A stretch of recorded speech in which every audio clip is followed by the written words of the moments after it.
सिंधु रक्षक हादसे के 48 घंटे बाद गोताखोरों को 18 में से 3 नौसैनिकों का शव मिल गया है। 15 नौसैनिकों की तलाश जारी है। इससे पहले भारतीय नौसेना ने उन 18 नौसैनिकों के नामों की सूची जारी कर दी जो आईएनएस सिंधु रक्षक के साथ डूब गए थे। धमाके के वक्त सिंधु रक्षक में 18 नौसैनिक सवार थे, जिनमें 3 अधिकारी और 15 नाविक थे। हादसे के वक्त सबमरीन में naval officer Nikhilesh Pal, Alok Kumar, R Venkataraj मौजूद थे। कंटिन्यू चालू है, अभी भी डाइवर्स कंटिन्यूअसली वहाँ काम कर रहे हैं, तो अभी तक कई सारे कंपार्टमेंट्स हैं जहां तक पहुंचना बाकी है।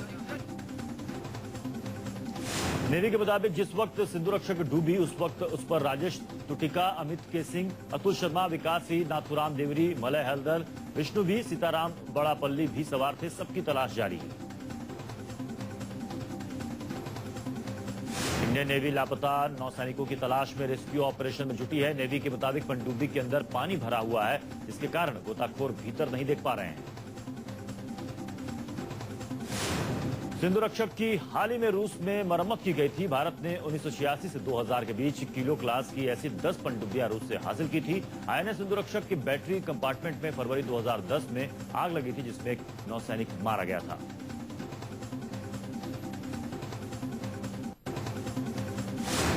शिवसेना को सबमरीन ब्लास्ट मामले में साजिश का शक है। उद्धव ठाकरे ने सामना में लेख में लिखा, सिंधु रक्षक धमाके के पीछे पाकिस्तान या चीन की साजिश हो सकती है।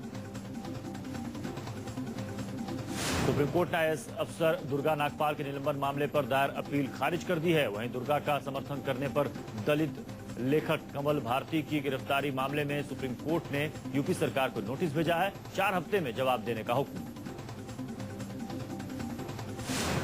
कल हुए मोदी के भाषण पर कांग्रेस महासचिव दिग्विजय सिंह ने निशाना साधा। दिग्विजय ने ट्वीट कर कहा कि कल मोदी के भाषण के बारे में मेरी और आडवाणी जी की राय एक जैसी थी। सत्ता के लिए मोदी की भूख की कोई सीमा नहीं।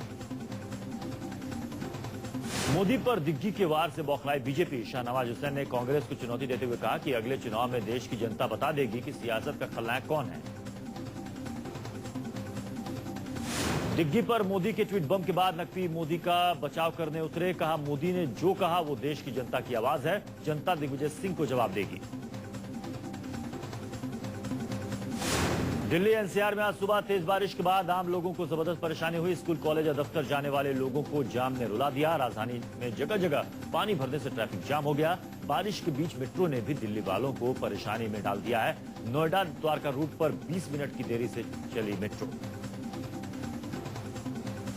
दिल्ली से सटे नोएडा में भी तेज बारिश हुई है। नोएडा से दिल्ली जाने वाले जीएनडी एक्सप्रेस वे पर लंबा जाम लग गया है। गाजियाबाद और दिल्ली को जोड़ने वाले NH-24 पर भी जबरदस्त जाम।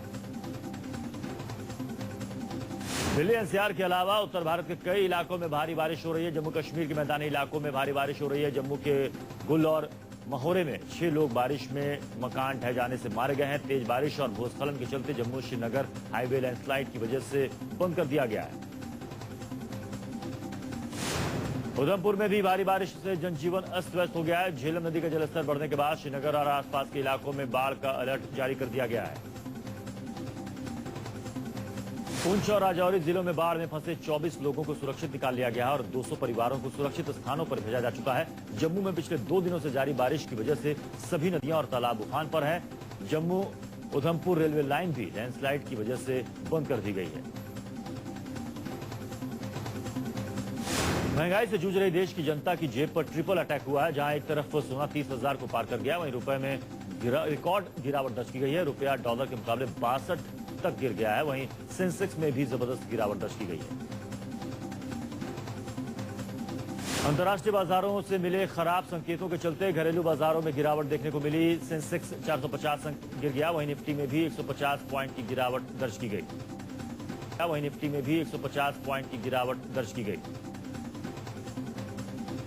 सोने के दाम में एक दिन में 1100 रुपए की बढ़ोतरी दर्ज की गई है। इसके साथ ही सोना 30,300 रुपए प्रति 10 ग्राम तक पहुंच चुका है। कस्टम ड्यूटी बढ़ने और रुपए की पस्त हालत से सोने के भाव चढ़े। भारत में अप्रैल से जून की तिमाही में सोने की खपत 310 टन जा पहुंची है। यह पिछले 10 साल में सबसे ज्यादा है। सोने के जेवरात की मांग इस साल 50% बढ़कर 188 टन हो गई है, जो पिछले साल की इसी तिमाही में 124 टन थी। भारत और चीन में सोने की मांग लगातार बढ़ रही है। इस साल की पहली छमाही में चीन में सोने की खपत बढ़कर 570 टन हो गई, जो भारत की 566.5 टन की मांग से थोड़ी ही अधिक है। वर्ल्ड गोल्ड काउंसिल के मुताबिक भारत जल्द ही सोने का नंबर 1 आयातक देश बन सकता है। मुंबई लोकल में 22 कारतूस मिलने के बाद हड़कंप मच गया। अंधेरी रेलवे यार्ड के बोगी की साफ सफाई के दौरान मिली गोलियां जीआरपी मामले की जांच में जुटी। इटावा में महिला टीचर की हैवानियत के शिकार मासूम ने तोड़ा दम। शोरगुल से खफा टीचर ने की थी तीसरी क्लास के छात्र की बुरी तरह से पिटाई। साउथ दिल्ली के प्रहलादपुर इलाके में आनंदमयी मार्ग पर एक स्कॉर्पियो को किसी गाड़ी ने टक्कर मार दी। इस हादसे में स्कॉर्पियो पर सवार 2 लोगों की मौत हो गई, जबकि एक शख्स बुरी तरह से जख्मी हो गया। दिल्ली के साउथ एक्सटेंशन के मार्केट में एक लेदर शोरूम और गारमेंट्स के शोरूम में बीती रात जबरदस्त आग लग गई। कई घंटों की मशक्कत के बाद दमकल कर्मियों ने आग पर काबू पाया। बोकारो के लोग पानी की मांग को लेकर जल सत्याग्रह कर रहे हैं। जल सत्याग्रह कर रहे लोगों का कहना है कि वो मुसीबत में हैं और पानी की मांग के लिए ही वो पानी में खड़े हैं। विरोध कर रहे लोगों का कहना है कि बांध बना देने की वजह से उन्हें पीने का पानी नहीं मिल पा रहा है। तेलंगाना के बाद अब देश के दूसरे हिस्सों में भी नए राज्य बनाए जाने की मांग तेज हो रही है। अमरावती में अलग विदर्भ की मांग को लेकर रेल रोको आंदोलन। अलग बोडोलैंड की मांग को लेकर असम में बंद और हड़ताल का दौर जारी है। प्रदर्शनकारियों ने कोकराझार में अलग बोडोलैंड की मांग को लेकर नेशनल हाईवे बंद करवाया। गोवा के मुख्यमंत्री मनोहर पर्रिकर ने साफ कर दिया है कि गोवा में भी डांस बार को इजाजत नहीं दी जाएगी। महाराष्ट्र सरकार ने भी डांस बार को इजाजत नहीं दी है। बाबा अमरनाथ की पवित्र छड़ी आज दशनामी अखाड़ा से पवित्र अमरनाथ गुफा के लिए पूरे विधि विधान से निकली। बड़ी संख्या में साधु महात्मा और श्रद्धालु भी शंकराचार्य मंदिर में पूजा अर्चना के लिए छड़ी के साथ रवाना हुए। शाहरुख खान और रोहित शेट्टी की फिल्म चेन्नई एक्सप्रेस का नए रिकॉर्ड बनाने का सिलसिला जारी है। एक हफ्ते में 150 करोड़ का आंकड़ा छूने वाली पहली फिल्म ये बन गई है। पहले हफ्ते में चेन्नई एक्सप्रेस ने 156.60 करोड़ रुपए का कारोबार कर लिया है। रिलायंस इंडस्ट्रीज ने कृष्णा गोदावरी बेसिन के KG-D6 गैस ब्लॉक में 3.18 अरब डॉलर के निवेश की योजना बनाई है। कंपनी के मुताबिक वो उत्पादन में आई गिरावट को नए क्षेत्रों से उत्पादन शुरू कर जल्द दूर करना चाहती है। BSNL और एयरटेल समेत कई दूरसंचार कंपनियों पर स्पेक्ट्रम शुल्क के रूप में 30,158 करोड़ रुपए का बकाया है। स्पेक्ट्रम शुल्क में एक मुश्त फीस और उपयोग शुल्क शामिल है। प्याज की कीमतों में बेलगाम बढ़ोतरी को रोकने के लिए सरकार ने प्याज पर मिनिमम एक्सपोर्ट प्राइस लगाने का फैसला किया, यानी एक न्यूनतम कीमत से कम भाव पर प्याज का एक्सपोर्ट नहीं हो सकता है। प्याज पर $650 प्रति टन का MEP लगेगा और इसका ऐलान जल्द किया जा सकता है।